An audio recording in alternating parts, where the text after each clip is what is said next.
Greetings, YouTube. It's Alan Lube, and I'm back with a Luber Shin Inoue.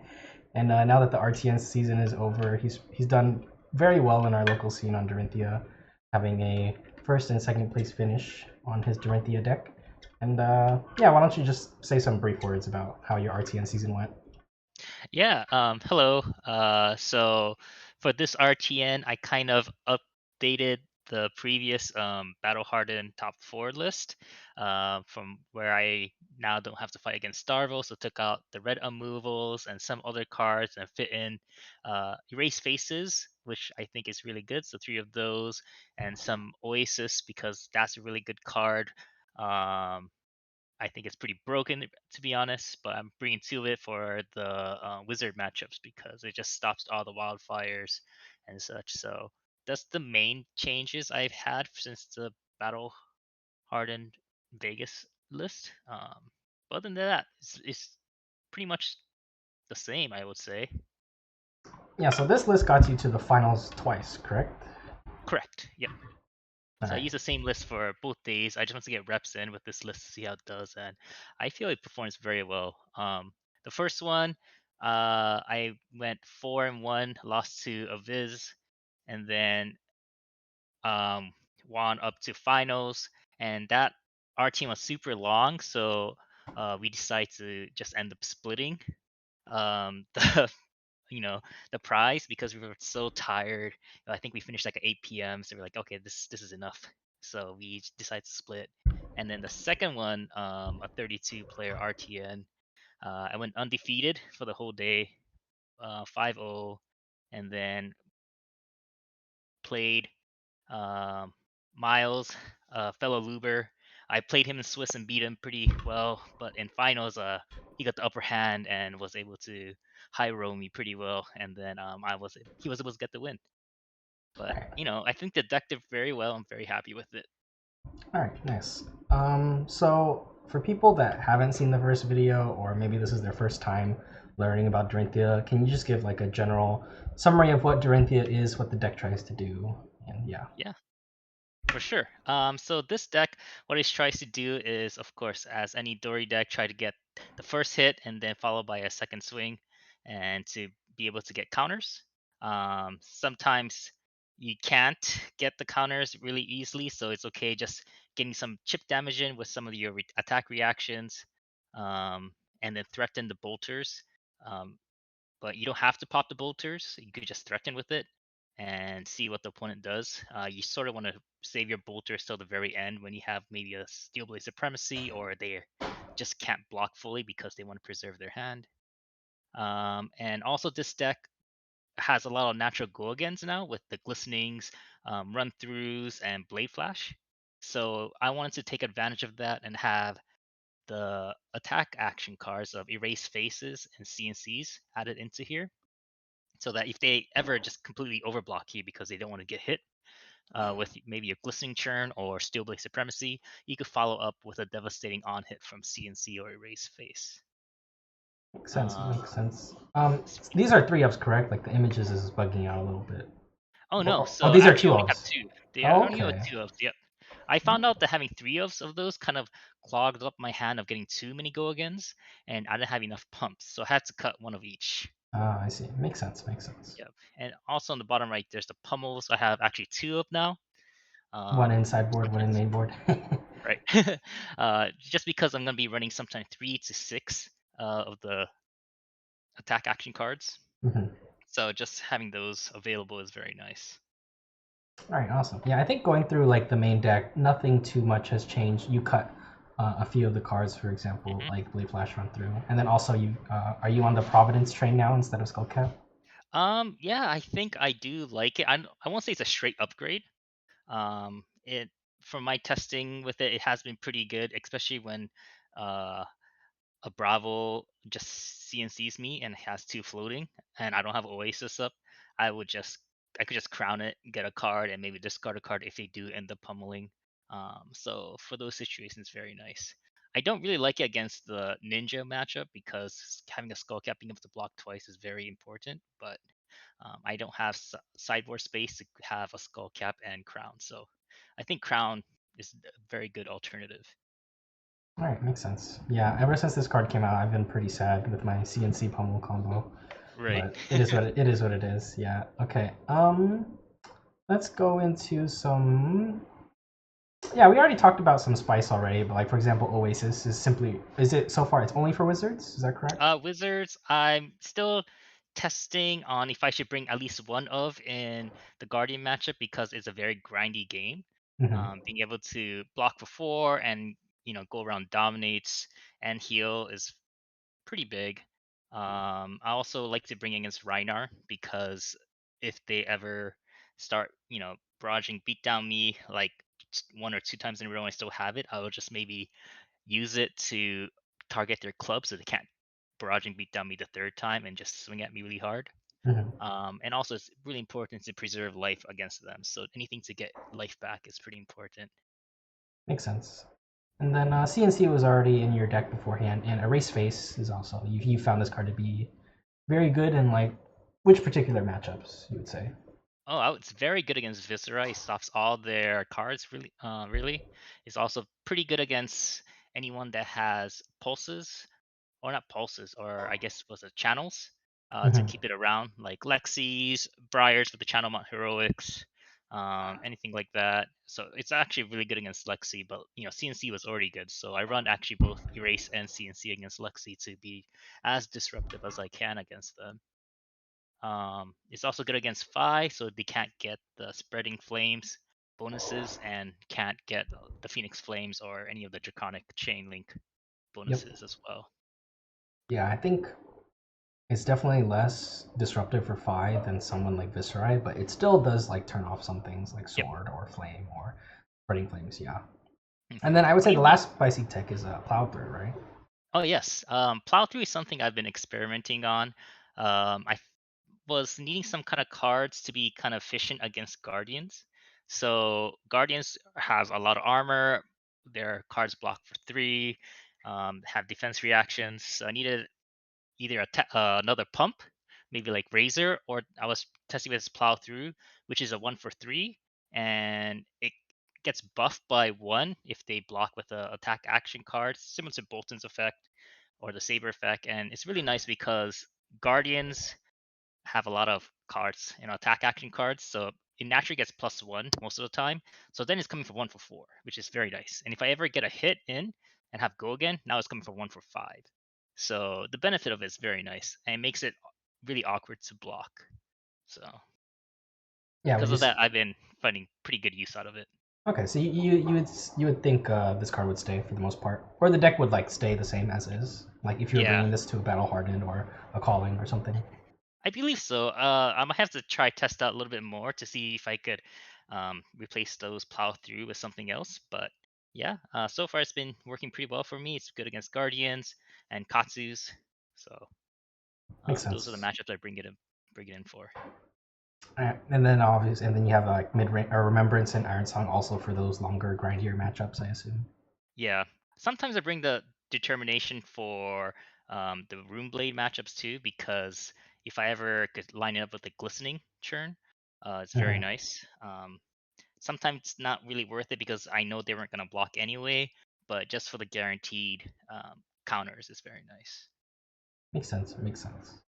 All right, let's talk a little bit, and I mean just a little bit about the sideboard guide, just because the sideboard guide is quite complicated. So from my counting, 6 equipment, there's 52 cards, Yep. and so you will bring in at least 8 cards per matchup or more.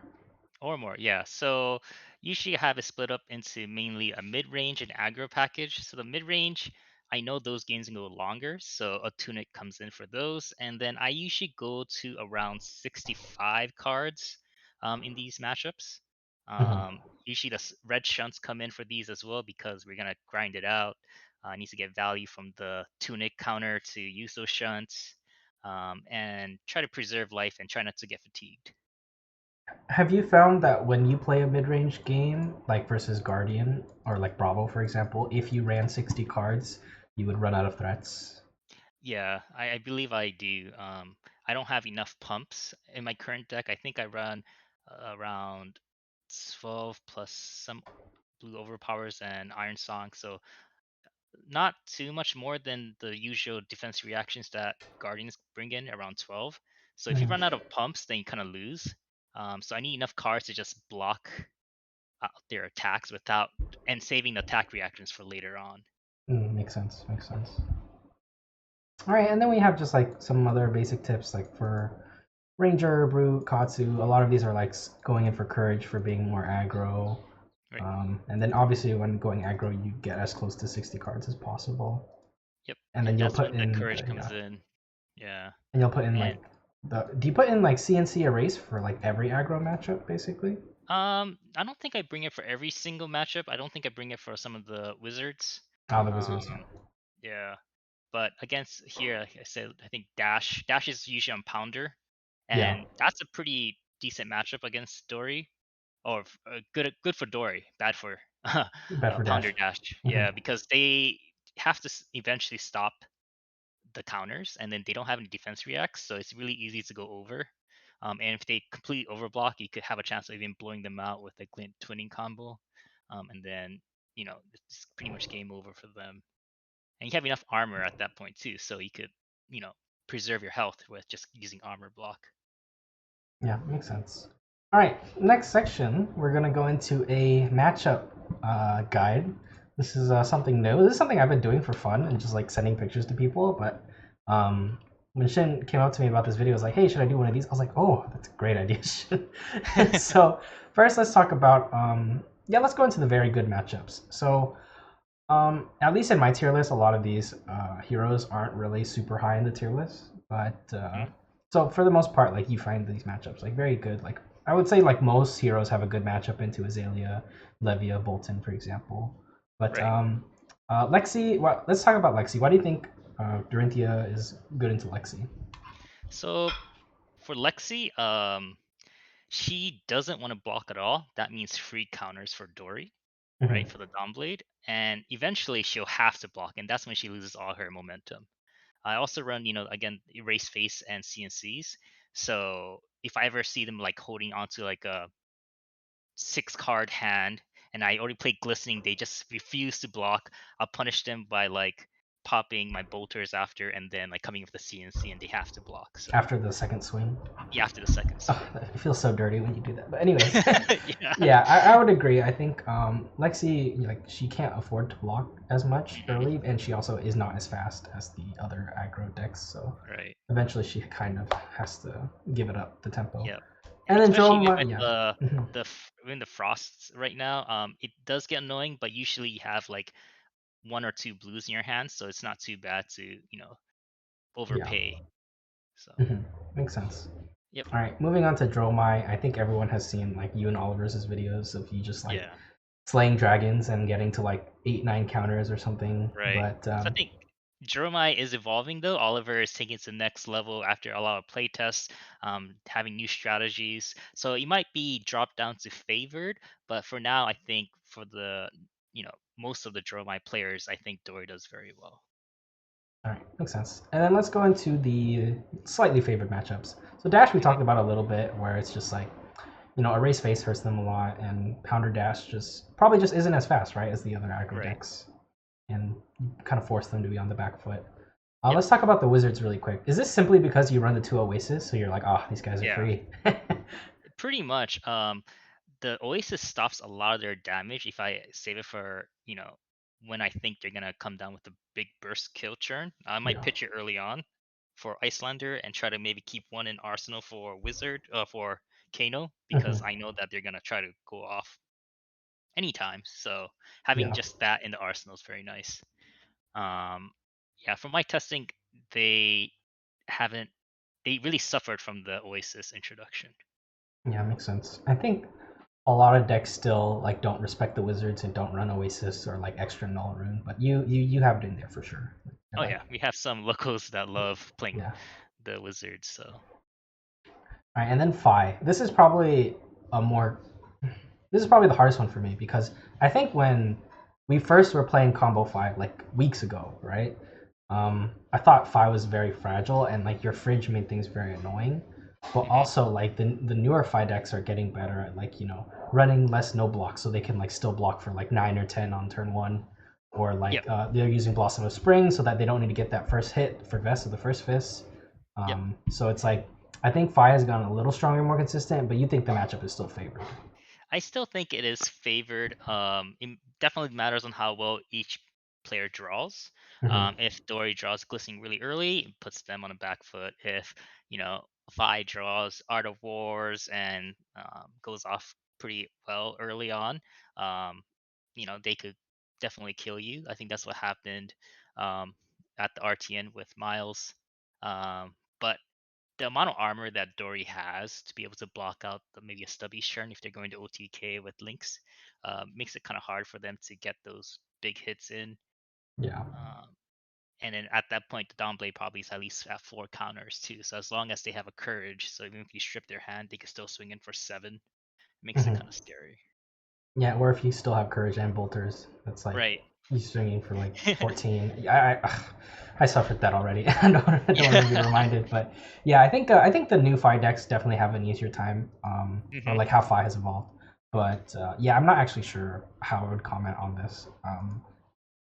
It's really hard to say because like if Dory goes first and Fi draws like an Art of War and like can't block out and you gain like a counter or two on turn one, True. then it's like really bad. Or if you hit the CNC at like the perfect time and they have like an Right. Art of War with Spreading Flames in Arsenal. Like Right. conversely, they could have just like some random like red Ronin Red Renegade or or blue Phoenix guard. Yeah, Flame or that was a yeah, bait. just something Yeah. random in there. But yeah. It's possible. I think also what I learned from the matchup with Miles was that since this is an aggro matchup, it's better to go second. Because you just want to. They're just gonna block out. You might be able to get like 3 damage in, Hmm. and then Arsenal, which is not as good as having to block from hand on turn 1 instead of turn 0. So. Yeah, it's funny because when I did the hyper geometric, because there's basically like 3 cards that Fi. Well, actually no, I actually don't know if Fi's run Tome against Dory. But let's say there's Mhm. like 9 cards they really want to arsenal, right? Art of War, Spreading Flames, maybe like Belittle or Tome. But Mhm. like those 9 cards, if you're going first, I think you have like a 50-ish% chance of seeing one of them, Arsenal. So that's like your turn one advantage, right? Right. But yeah, I think like the turn two advantage, just like you just have tempo from the start and being able to push damage through faster. Because Fi would, even if he doesn't leak more than like 2 or 3 damage on turn 0, he probably will need another 2 turns to kill you, right? Right. So I think that gives you uh, how many turns does that give you? 1, 2, 3? I don't know. Yeah, I think Something like 3. that. Yeah, something like that. Around 3 Around three turns. turns. Yeah. Yeah. You should have enough, at least Downbleed at like 3 or 4 at that point if you're able to swing twice every turn. Yeah, I If think you have just Glistenings up to 7, so. yeah, I think just the way it like comes out. Also, if Fi goes first, you potentially have a chance to filter Hmm. if they hit, and they don't want to over like swing either, and they don't want to let you filter too much either. So it's like I don't know. Turn one is like a really weird dance of like the turn one player wanting to filter versus like not letting the turn two player filter, and it's like it's really weird. But yeah. Yeah. It's All very right, interesting. moving on to the 50-50. Yep. Let's talk about Reinar first. Why do you think Reinar has a 50-50 into Dorinthea? Because I think Reinars will most likely be playing club and going for a grindy matchup as well, and then trying to pitch stack to get that barraging beat down turn, or a Blood Rush Bellow if they could high roll into it. Mhm. So they could push out a lot of damage. And if you ever get low, it's sort of like shunt range, or not shunt, what was it? Reckless Reckless swing. swings. Yeah, that one. So that gets really scary.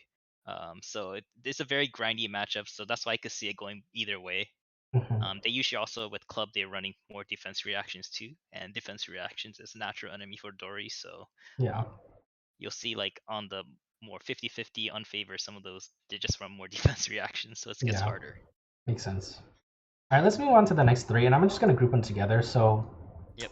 for the most part, what do you think these three like? I'm gonna call them aggro decks, even though like you could technically Yeah. play them other ways, but they're basically aggro for the most part. Well, Why do these three have a more of a 50-50 than five? Do you think? um, well, I guess for Katsu could also grind it out too because they might be running more defense reaction with Yeah, Flickflacks true. Flick and flax. That's Sinks. also true. Yeah. So I think that's what makes it kind of harder. And then with the uh Rune Blades, they could just high roll you too, depending how well they draw. Hmm. Because that one's also gonna be just a no block kind of matchup too. So it's just gonna be who draws better, and then whoever starts blocking more, starts losing. So Yeah. Do you think just the fact that like, because Fi is like more explosive than Briar and Viscerai, but Briar and Viscerai at least have an access to Fridge if they're not yep, explosive. So you think yeah, that's what gives them percentage points over Fi? yeah, I think so. Yeah. And they also have you know mix of physical and arcane. So then you have to think about I'm gonna bring No Rune Hood for just Ah, Viscerai true. or Yeah. not. So Or no rune gloves, right? I'll bring Hood. Oh, hood. Okay. Yeah, I didn't realize there was hood. Is there hood in the oh the deckers? top. Oh, I didn't put it in the sideboard. Whoops. Yeah, There we go. There yep. we go. There it is. Yeah. And then okay, yeah, that makes sense.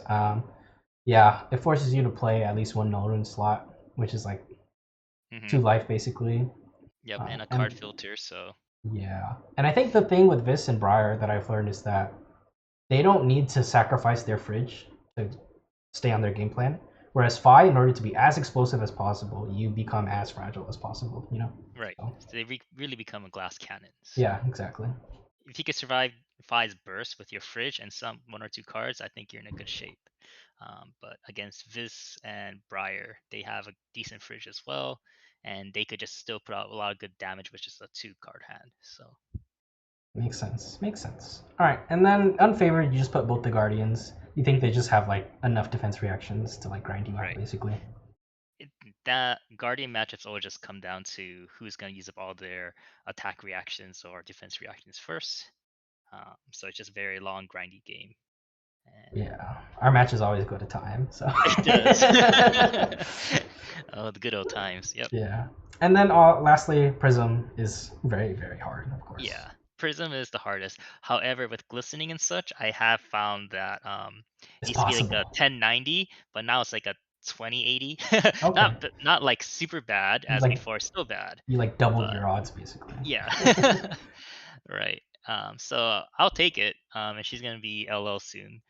But I think for prison matchups, sometimes you just have to hope you just draw really well. And once you get like 2 or 3 counters, never play any non-attack actions and just go straight to face. And then with the addition of run through and blade flash on top of glint, you could just maybe swing again and get another counter. So then it'll start forcing Prism to start blocking with their 2 block auras and such. Makes sense. Okay, Yep. and then before we go, we have 2 special questions. First question is: once Prism hits Living Legend, because at the time of recording this video, she's at 998.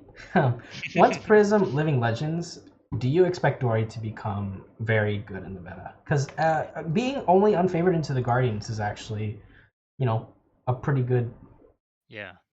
place to be for the most part. I think so. I think once she Living Legends, Dory will be pretty good. I think currently she's like a tier 2, maybe tier 1.5, and she could maybe become a tier 1 when she Living Legends. However, I'll see a rise probably in a lot of mid-range decks. Other mid-range decks like Dash might switch from Pounder to more control style, True. which then Dory would be unfavored against that, unless you have a good setup with potions and such. Yeah. So I could see her still doing very well. Yeah, I think it's interesting. I thought about it because like Prism is supposed to gatekeep these Guardians from like overtaking the aggro decks, right? But like even Mhm. in the current meta, the Guardians aren't pushing out the aggro decks. So it's like, will things change that much? Who knows? But all right. And then Yeah. last question would be, what do you think is missing from Dorinthea slash Warrior that would put the deck over the top into the tier one Oh. or tier zero? Like if there was like just Uh, one card that was just like, oh, go again +3 or oh. something, or like what do you think's missing? That little I piece. think I think it was a card to prevent defense reactions. Like was like what Rangers have for Azalea, Lisa Tencent and stuff like that. So basically, Where like a CNC effect before dawn, before you're like an attack pretty reaction, I much, should say. yeah. Mm. Then they're stuck, right? I Mhm. think that'll be might be too overpowered, to be honest, because it breaks kind of how you stop Dory. But since what would take her over the top would probably be that. Yeah, like a cost 1 red, give +1, and defense reaction can't be played to this Yeah, weapon's chain link or whatever. yeah, this And whole then it's turn or like, something. yeah. Right, that'll be pretty bad for the opposing player. I mean, glistening I think really helped her a lot. it just helps her get back the momentum. She doesn't have to like slowly build into it. She could just get a huge boost. Yeah. And it's a huge card that forces opponents to respect and block her now. So Because when we think about like sort of the non-attack, the starters that make you really respect Dorinthea, it's Steel Blade Supremacy and Glistening Steel Blade, right? right, those So two. I don't know. It probably would be overkill to give her another one that's like on the same power level, right? Right, I think so. A dump your whole hand kind of power level type thing. Yeah. Yeah, and Glistening's just so annoying. Like even if you did dump your hand, you could just like twinning. Right. So that's why I think a lot of people are surprised all Dories are running 3 twinnings now, because it used to be like a 1 or 2 of, if that. But now with the natural go against you could get from glistening, it's very good to just have the 3 twinnings. All right, makes sense. All right, I think that is everything. As I said, the full deck list will be in the description, and the full sideboard guide is also in there. I'm not gonna bother like screenshotting this or anything. You can just come back to the video if you want that. But yeah, any final words before we go? No, I'm very happy with where Dory is. I'm also glad a lot of people are picking her up, and I hope that everyone has good results with her. All right, thank you for your time, Shin, and subscribe.